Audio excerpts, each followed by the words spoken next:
मिंबर नूर पर जलवाबार सादात मशाइख उलमाए ज़वील एहतराम हाज़िरीन अहले सुन्नत व जमात, अस्सलामु अलैकुम व रहमतुल्लाहि व बरकातुहू।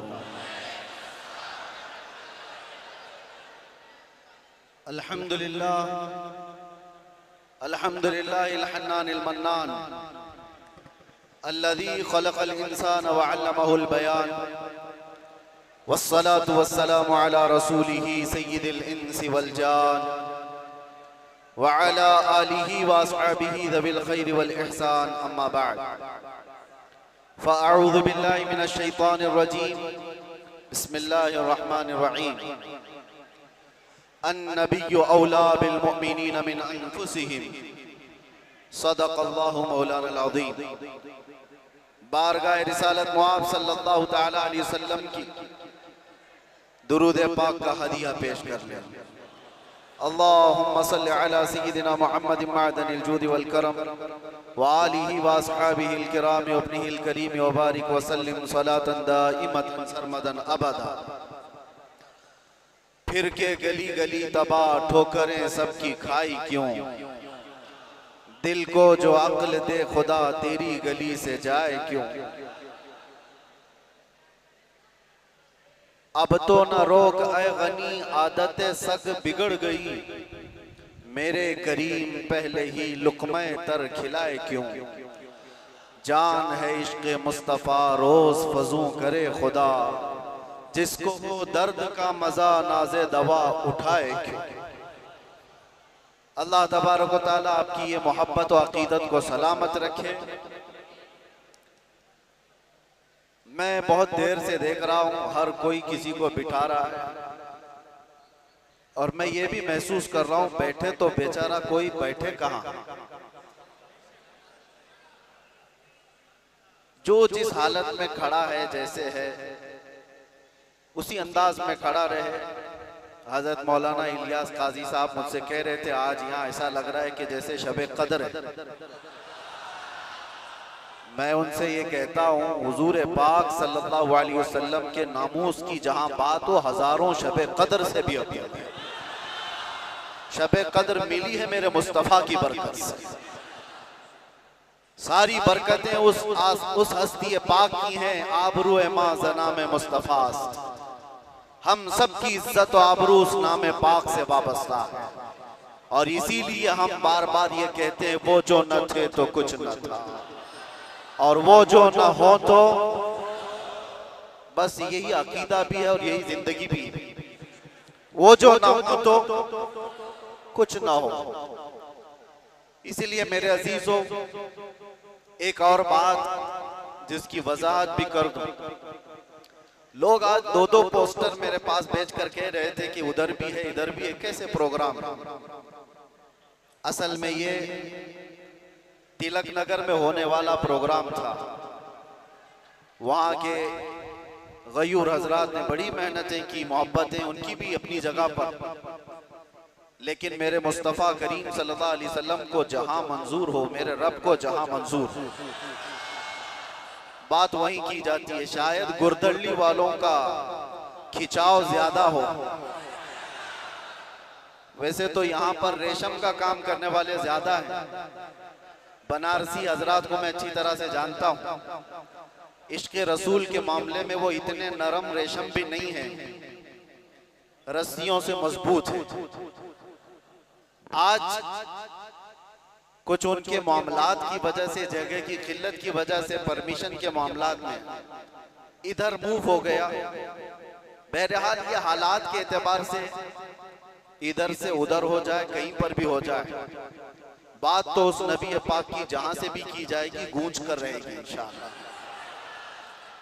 और मुझे पता है हम उस मुल्क में जी रहे हैं जहां अफगानिस्तान का तालिबान मेहमान बन सकता है, और हिंदुस्तान में जन्म लिया सलमान नहीं आ सकता। ये मुनाफिकत है और मैं खुलकर बोलता हूं। वैसे मुझे बयान शुरू होने से पहले ही मस्जिद के आपके सदर साहब ने कान में कहा आपके ऊपर कोई पाबंदी यहाँ पर नहीं है, आप जो चाहे जितना चाहे बोल सकते हैं। लेकिन मैं सदर साहब से कहता हूँ, पाबंदी लगा भी देते तो हम धज्जियां उड़ा के भी जाते, इसलिए कि पाबंदी हुजूर पाक सल्लल्लाहु अलैहि वसल्लम का नाम लेने के लिए कोई माँ ने आज तक जन्म नहीं लिया, किसी माँ ने आज तक ऐसा बेटा जन्म नहीं दिया जो हुजूर पाक सल्लल्लाहु ताला अलैहि वसल्लम के नाम पाक को इस रूए जमीन से खत्म करके दिखा सके। हमारा जुर्म क्या है, हमारा कसूर क्या है, हम बोलते क्या है? हम बात सिर्फ मेरे मुस्तफा करीम सल्लल्लाहु अलैहि वसल्लम की करते हैं, और अगर ये हुजूर पाक सल्लल्लाहु अलैहि वसल्लम के नाम और उनके नामूस की बात करना जुर्म है तो हर बार करेंगे, हर बार करेंगे, 100 बार करेंगे, और वक्त आए तो सरेदार करेंगे। इसमें कोई खौफ की बात तो है नहीं, इसमें कोई डर की बात तो है नहीं। जब हमने ये कह दिया है या रसूल अल्लाह, ये दिल भी तुम्हारा, ये जान भी तुम्हारी, हम आए यहाँ तुम्हारे लिए और उठे भी वहां, जब सब उनके लिए है तो फिर डर किस बात का? खौफ न रख रजा जरा, तू तो है अब्दे मुस्तफा, तेरे लिए अमान है, तेरे लिए अमान है। बेंगलुरु के गयूर नौजवानों को मैं कुछ बातों से बेदार करना चाहता हूँ। तुम्हारी एनर्जी, तुम्हारी ताकत खामखा जाया नहीं होनी चाहिए। सड़कों पर बर्बाद किए जाने के लिए तुम्हें ताकत नहीं दी गई। अल्लाह ने तुम्हें जो ताकत और एनर्जी दिया है, जो तुम्हें पावर दिया है, वो नशे के अड्डों पर बर्बाद करने के लिए नहीं, और ना ही गलियों कूचों पर रात भर गुजारने के लिए, और ना ही बेमहल और बेवक्त एहतजाजात करके अपने आप को जोखिम में डालने के लिए। तुम्हारी एनर्जी और तुम्हारी ताकत एक एक पल किस चीज के लिए दी गई है आपको पता है? जिंदगी ये नहीं है किसी की किसी के लिए, जिंदगी है नबी की नबी के लिए, और ना समझ मरते हैं जिंदगी के लिए, और जीना मरना है सब कुछ नबी के लिए। तुम्हारी जिंदगियां इतनी सस्ती नहीं है, तुम्हारी जिंदगियां इतनी हल्की नहीं है कि कोई चोर उचक्का हाँकता हुआ तुम्हें किसी भी तरह से लेकर चला जाए और अपने अपने मकासद का निशाना बनाए। ऐ नौजवानों, जिस दौर में आप जी रहे हो, होश और हवास के साथ जियो, कानूनी मामलात और उसकी पेचीदगियों को समझो। दुश्मन किस अंदाज से तुम्हें वार कर रहा है, इस चीज को महसूस करो। यकीनन मेरे आका सल्लल्लाहु ताला अलैहि वसल्लम की मोहब्बत और उनकी असमत एक ऐसी चीज है जिस पर मुसलमान कंप्रोमाइज नहीं करता, और ये दुश्मन को अच्छी तरह मालूम है। हमें भड़काने के लिए, हमें आपे से बाहर करने के लिए, जानते हो वो कौन सी चीज का इस्तेमाल करते हैं? सिर्फ और सिर्फ मेरे नबी का नाम इस्तेमाल करते हैं। उनको पता है इसकी माँ की गाली से भी उतना नहीं भड़केगा, ये इसके बाप और इसके खानदान को कोसो तो भी नहीं भड़केगा, इसके घर को बिल्डोजर से तोड़ दो तो भी नहीं भड़कता। ये अगर बेकाबू होता है तो आमिना के लाल की इज्जत पर उंगली उठाने से। ये अच्छी तरह से दुश्मन को मालूम है, इसीलिए बार बार इस तार को छेड़ा जाता है। उन्हें छेड़ने दो, वो अपनी हैसियत के मुताबिक छेड़ करके समझ रहे हैं, लेकिन हकीकत में मेरे अजीजों मैंने महसूस किया इस कौम को अल्लाह हमेशा सलामत रखे। मैं कभी कभार रातों में बैठे फिक्र भी करता कि इन नौजवानों से मुस्तकबिल क्या होने वाला है, जो रात भर नशे के अड्डे में गुजारते हो, गाने सुन करके दिन भर बिस्तर पर सोए रहते हो। उम्मत मुस्लिमा का क्या होगा? हम पहले बहुत जज्बाती तकरीरें कर चुके, माशरे की इस्लाह के लिए हर बुराई पर हम उंगली रख चुके, बहुत फिक्र अंदाज, काफी फिक्र होती थी। लेकिन मैंने देखा ये वो नौजवान जो नशा में मेरे साथ जेल की कैद काटे हुए नौजवानों को भी जानता हूं, जो हर तरह का नशा करके आए हुए थे, एडिक्ट थे, और कोई 10 साल से, कोई 15 साल से, कोई 20 साल से, और सारी कड़ियां जोड़ करके मैं आकर के देखता हूं कौन है जो इन्हें नशा पर उभारता है, कौन इनकी गलियों में नशा बेचता है, कौन सप्लायर है, कौन उभारता है, कौन पहुंचाता है। कानून को भी मालूम है कहां बिक रहा है, कहां सप्लाई हो रहा है, सबको पता है। और खासकर तुम्हारे मोहल्ले क्यों टारगेट है, कभी सोचा आपने?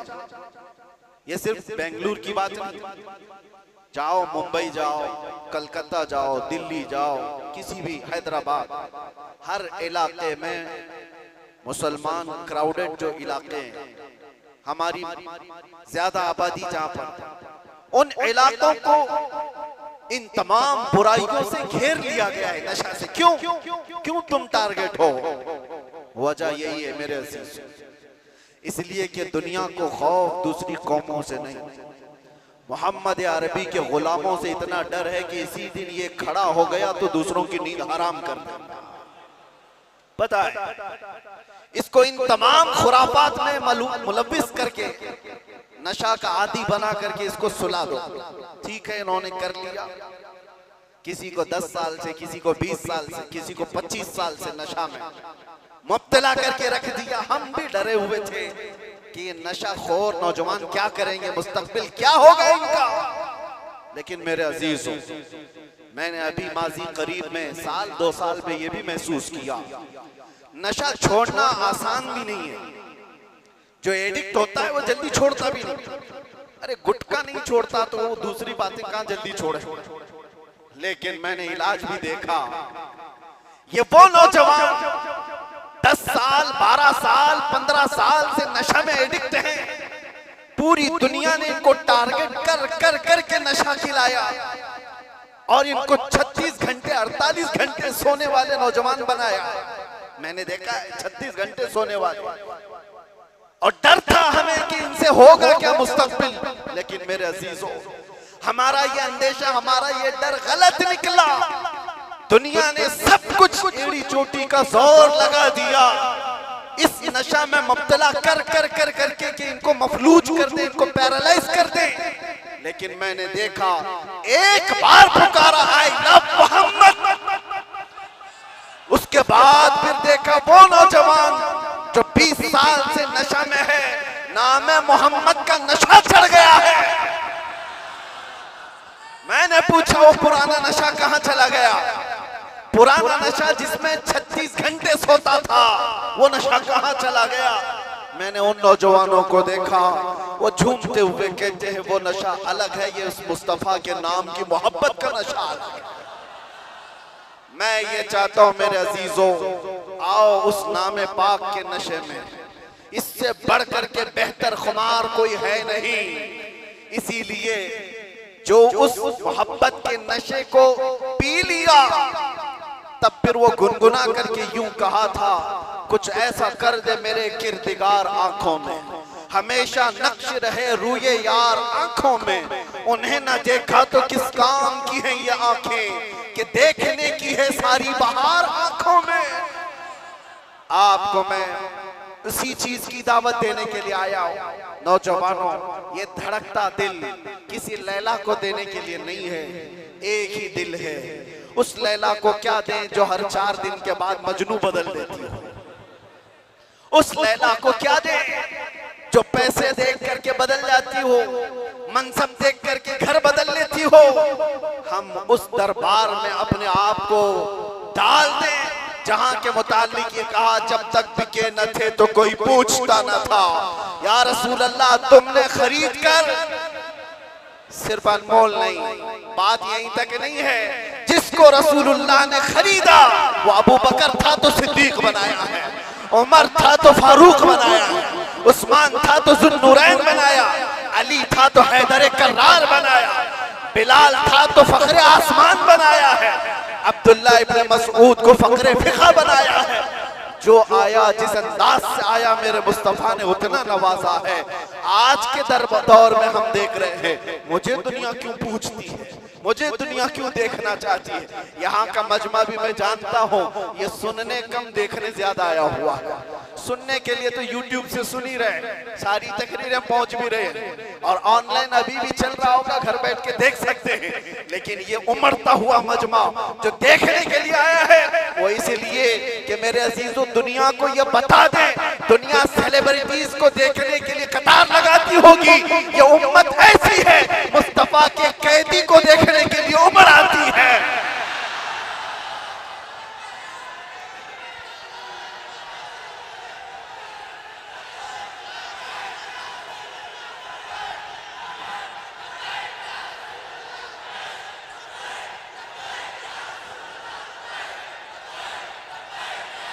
वरना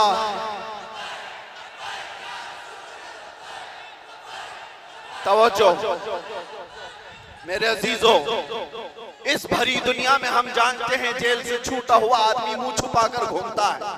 लोग क्या बोलेंगे, जेल से आया है ना, हम जाने में मुंह छुपाए थे ना आने में मुंह छुपाए।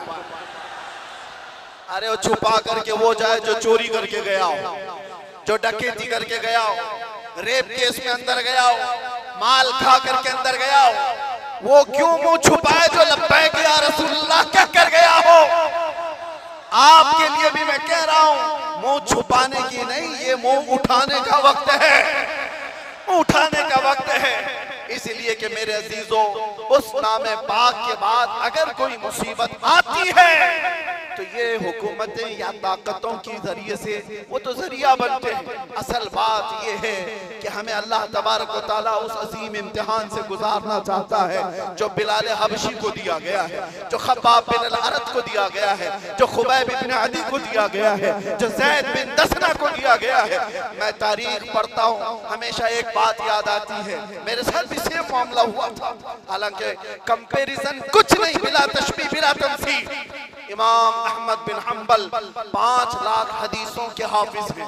आपको एक फतवे की वजह से 3 बार कोड़े मारे गए, 3 बार। और कोड़े किसको कहते हैं? ये जो कमर का बेल्ट है इसको नहीं, वो चमड़े का पट्टा होता था, एक बार मारते थे तो चमड़ी लगकर आ जाती थी। ऐसे कभी 80 कोड़े, कभी 100 कोड़े। इमाम अहमद बिन हंबल को जब ले जाया जा रहा था, ये तीसरी मर्तबा था, वक्त का खलीफा जब जल्लाद को हुक्म दिया कि इस बार फिर इनको कोड़े मारो, इनको फतवा वापस लेने के लिए कहो। एक शख्स ने कान में आकर के कहा, वो भी बड़े आलिम थे उस वक्त, कहा कि आप मुझसे कान में कह दें से मैं सारा मामला सही कर लूंगा, निपटा लूंगा। आपने कहा मेरे मुस्तफा की इज्जत और उनकी शरीयत कानों में नहीं बोली जाती, कानों में नहीं। इसलिए हम भी भरे मजमा में कहते हैं। आप जा रहे थे तो एक मशहूर चोर था बगदाद, उसने पुकार करके क्या कहा, अहमद बिन हंबल सुनो, मैं चोरी में 1500 कोड़े खा चुका हूं, चोरी कर कर करके बार बार पकड़ा जाता हूं, कोड़े खाता हूं, लेकिन फिर भी मैंने चोरी नहीं छोड़ी, चोरी अभी तक मुझसे छूटी नहीं है। ऐ अहमद बिन हंबल, मैं चोरी छोड़ भी दिया अगर, तो ज्यादा से ज्यादा मेरे बच्चों के पेट पे फर्क आ सकता है। आप ये कोड़ों के डर से हक बात बोलना न छोड़ें, इसलिए कि अगर आप समझौता कर लिए तो पूरी उम्मत बर्बाद हो जाए। इमाम अहमद बिन हंबल कहते हैं, अच्छों से बढ़ करके उस चोर ने दर्स दिया था, उस चोर ने सबक सिखा दिया था कि लोग सजाओं के डर से जब चोरी नहीं छोड़ते तो हम सजाओं के डर से मेरे मुस्तफा का नाम लेना क्यों छोड़ दो, हुजूर की इज्जत पर बात करना क्यों छोड़ दो। और अब तो हमें पता है हमारी जिंदगी बची क्या है, हमारी जिंदगी की असर हो गई। जिसकी उम्र 40 साल के करीब होती है, वो कहा जाता है असर का वक्त हो गया उसकी जिंदगी। असर से मगरिब में कितना टाइम रहता है, सूरज डूबने को बहुत थोड़ा सा वक्त रहता है। हमारी जिंदगियों की असर हो गई, मगरिब में थोड़ा सा वक्त बाकी है। जो जीना था रब तबारक व तआला ने खुशियां अता की, बचपना भी खुशहाल, हमारी जवानी भी खुशहाल, हमने जो पढ़ना था पढ़ लिया, शादी बच्चे सब हो गए, तिजारत भी हो गई, माल भी, घर भी, सारी चीजें अल्लाह ने जो जीने की दुनिया में सराय सब अता कर। अब इस वक्त जब असर से मगरिब का वक्त हो चुका हो, आदमी अगर अल्लाह के जिक्र से मुंह फेर ले और इधर सूरज डूब जाए तो फिर उसकी जिंदगी इससे ज्यादा नहुसत में नहीं आ सकती। उससे बदकिस्मत कौन है जिसकी फजर अच्छी हुई, ज़ोहर अच्छी हुई, असर तक अच्छे पहुंचा और असर के बाद बिगड़ गया, तो उससे बढ़ करके बदनसीब कौन है? इसलिए मेरे अजीजों, अब तो हम कंप्रोमाइज नहीं करने वाले, अब तो हम समझौता नहीं करने वाले। अब जो होना है, जिसको हमारे मुहावरों में कहा जाता है, जब सर ओखली में रख दिया तो मुसल से क्या डर। आदमी को पता है। बहरहाल आपसे मेरा एक मैसेज है, आपसे मेरा एक पैगाम, ये और फितनों का दौर आता जाएगा और फितनों का दौर बढ़ता जाएगा। मेरे नबी पाक सल्लल्लाहु अलैहि वसल्लम ने फरमाया, मैं देख रहा हूं फितने मेरी उम्मत पर इस अंदाज से आ रहे हैं जैसे बारिश के कतरे, बारिश के कतरे जिस तरह आ रहे हैं, इस तरह से फितने आएंगे। तस्बीह का दाना यानी तस्बीह, उसकी गांठ अगर टूट जाए तो दाने किस तरह से बिखर जाते हैं। हुजूर पाक फरमाते हैं, उम्मत में फितने इसी तरह से होंगे, एक दाना पकड़ने जाओगे दूसरा सरक जाएगा, दूसरा पकड़ने जाओगे तीसरा निकल जाएगा। तुम एक फितने से निकल करके आ रहे होगे, दूसरा सामने होगा और तुम ये कहोगे इससे बड़ा फितना तो मैंने देखा ही नहीं, जबकि उसके बाद फिर फितना आएगा। हुजूर फरमाते उसको देखकर फिर कहोगे तुम इससे बड़ा तो मैंने देखा ही नहीं। इस दौर में हम जिंदगी गुजार रहे हैं। हर आने वाला दिन एक नया फितना लेकर के आएगा। इसी जमाने के मुतालिक मेरे मुस्तफा सल्लल्लाहु अलैहि वसल्लम ने फरमाया, तुम्हारा ईमान पर कायम रहना इतना मुश्किल हो जाएगा जितना हथेली में अंगारा लेकर खड़ा होना मुश्किल हो जाएगा। आग का अंगारा लेकर आदमी हथेली में खड़ा हो सकता है, इतना ही मुश्किल हो जाएगा। मैं देख रहा हूं उस दौर को, लोग हवाओं में ईमान बेच देते। आज जिसकी हवा देखा उसकी बोली बोलना शुरू कर दिया। इधर आंधी चल रही है, उसके पीछे भाग गए।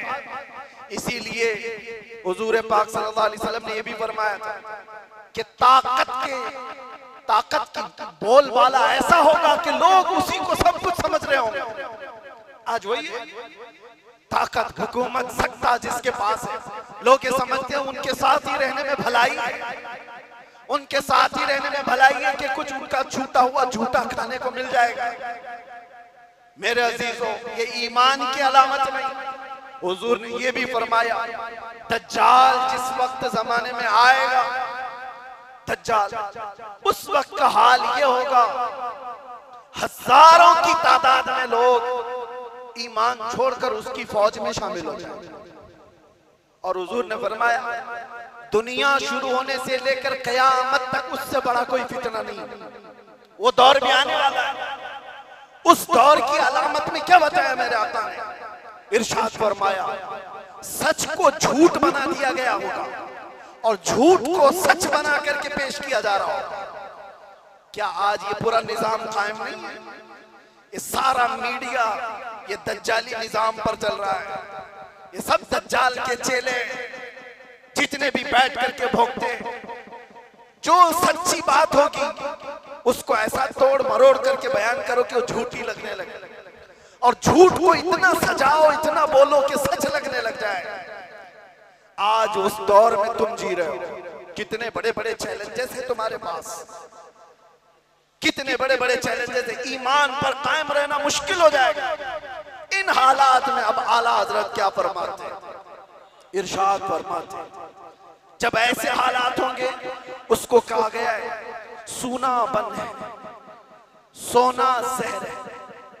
सोना पास है, सोना बन है, सोना जहर है। उठ प्यारे, 3 बार फरमाया आला। सोना पास है तेरे, सोना क्या है? गोल्ड तेरे पास है। सोना बन है, बन कहते हैं जंगल को। सोना जंगल सुना होगा नाम, वीरान है, बिल्कुल आवाज ही नहीं है, सोना जंगल है। सोना पास है, सोना बन है, और ऐसे वक्त में सोना जहर है। समझ में आई बात? 3 बार सोने का लफ्ज इस्तेमाल किया और तीनों में अलग अलग माने। सोना पास है, सोना बन है और सोना जहर है। उठ प्यारे, तू कहता है मीठी नींद है तेरी मथी निराली, शहद दिखाए जहर पिलाए, कातिल डाइन शोहर खुश, इस मुर्दार पे क्या ललचाए दुनिया देखी भाली। आज उसी दौर में हम जी रहे हैं, शहद दिखाए जहर पिलाए। तुम्हें जितना सजा सवार करके दिखाया जाता है ये असल दुनिया नहीं है नौजवान। मैंने ये सारी तमहीद इसलिए बांधी कि तुमको हाँक रही है दुनिया किस तरफ। तुम टेलीविजन पर थिरकने वाली तस्वीरों को देखकर फिदाई बन गए। तुम सोचने लग गए कि ये बड़ा स्टार आदमी है, ये हीरो है, एक्टर है, ये कोई एक्ट्रेस है, इसके पहने हुए कपड़े, इसका बनाया हुआ हेयर स्टाइल, इसके चलने के अंदाज, इसके खाने के अंदाज, इसने अगर किसी चीज की एडवर्टाइज की तो उसको लेकर पड़े जाना। ये दुनिया की दिखाई हुई परदेसी नींद पर जिसके पीछे तुम पागल हुए जा रहे हो, ये वही दुनिया है जो शहद दिखा रही है और जहर पिला रही है। असल में मामला ये है मेरे अजीजों, तुम्हें इस वक्त जगाना हमारी बहुत बड़ी जिम्मेदारी है, बहुत बड़ी जिम्मेदारी है। तुम इस जादू को समझो, इस जादू को समझो जो दुनिया तुम्हें खींच रही है। क्या बनाना चाहती है? मैं साफ लफ्जों में अगर कहूं तो तुम्हें क्या बनाना चाहती है? एक नौजवान को देखा, कानों में बालियां, हाथ में चूड़ी और बालों में चोटी भी। हमने देखा अच्छा खासा नौजवान बन क्या गया, ना मर्द दिखता है ना औरत दिखता है। दुनिया तुझे तीसरी मखलूक बनाना चाहती है और तू शौक से इसके पीछे भाग रहा है। कभी सोचा भी नहीं औरतों को क्या बनाना चाहती है? पूरे जिस्म का लिबास हटा दे, बस कपड़ों के टुकड़े ऊपर और नीचे लगा दे, और इसको ये कहते हैं कि दुनिया का सबसे बेहतरीन फैशन है। अगर नंगा रहना फैशन है तो भैंस ज्यादा फैशनेबल है, हो तो कुछ भी नहीं पहनती। जानवर सबसे ज्यादा फैशनेबल है, नंगे रहने को फैशन कहा जाता है। सोचो मेरे अजीजों, मैं ये बातें क्यों कह रहा हूं? वो निजाम भी मैं देख करके आया जहां भाई बहन की शादी को आज जायज करार दिया गया। हुकूमतों से लोग लड़ रहे हैं कानूनी हक लेने के लिए।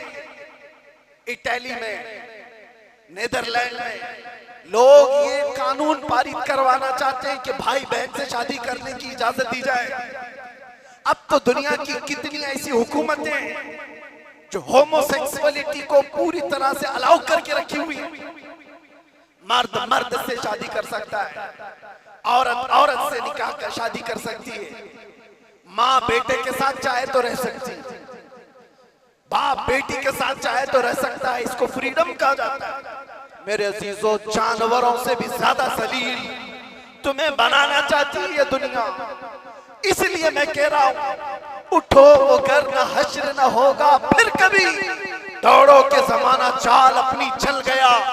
तुम्हारे पास अब एक ही इलाज है, एक ही इलाज है, एक ही इलाज है। तुम कहां कहां से बच पाओगे इनके वार से? तुम्हारे घरों में जो टेलीविजन है, सोचते थे पहले कि टीवी चालू करेंगे तो नंगे नाच होंगे, अब वो जमाना भी गया। इस दुनिया ने तुम्हारे हाथों में पहुंचाया, तुम्हारे हाथों में नहीं बल्कि तुम्हारी उंगलियों के एक टच में जितनी गंदी फाहिशा चीजें देखना हो सब देख सकते हो। तुम्हारी आंखों की हया खत्म, तुम्हारे दिल का सुरूर खत्म, तुम्हारे रूह का नूर खत्म, सब चीजें छीन ली गई। और तुम कहां कहां बच पाओगे, कहां कहां बच पाओगे, कैसे कैसे इन वारों से बच सकते हो? एक ही इलाज है, एक ही इलाज है जिसको इकबाल ने 10 साल अपनी मेहनत के बाद कहा था। वो इलाज ये है कि मोहम्मद से वफा तूने तो हम तेरे हैं, ये जहां चीज है क्या लोहो कलम तेरे।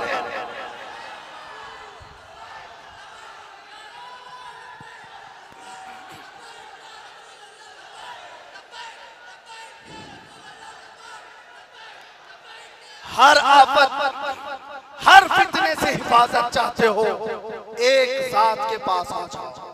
बुलहवस सुन, सीमौसर की बंदगी अच्छी नहीं, उनके दर की भीख अच्छी, सरवरी अच्छी नहीं। उस जमाने के जो सहाबा मेरे अजीज